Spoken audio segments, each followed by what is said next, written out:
whatever you observing happening to this life is called in Arabic kainat. Whatever you see is the reasoning due to hikmah and wisdom of Allah subhanahu wa ta'ala. Nothing beside it. What is the source? Our evidence is the Quran. As we know, the entire of existence is being controlled by Almighty because He is the creator. So, the purpose of this life is a beauty. Because Allah subhanahu wa ta'ala kamalul mutlaq, jamalul mutlaq. He's a complete beauty.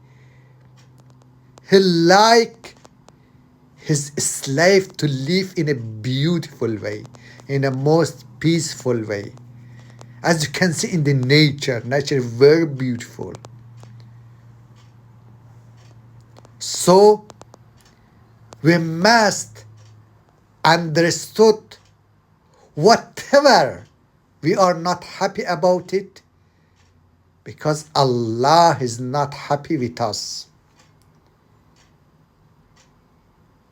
Whatever situation we are not satisfied with because Allah is not satisfied with us.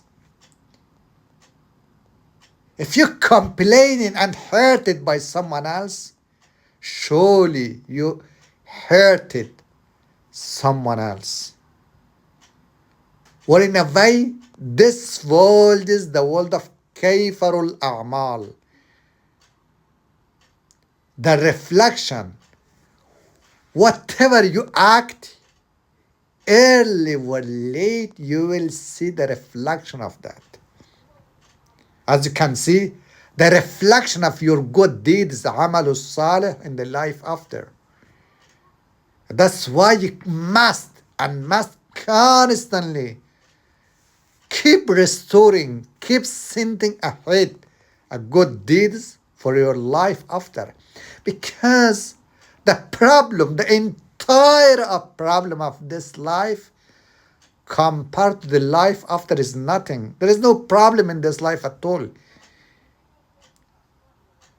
We observing problem, we're going through problems because we have a low capacity.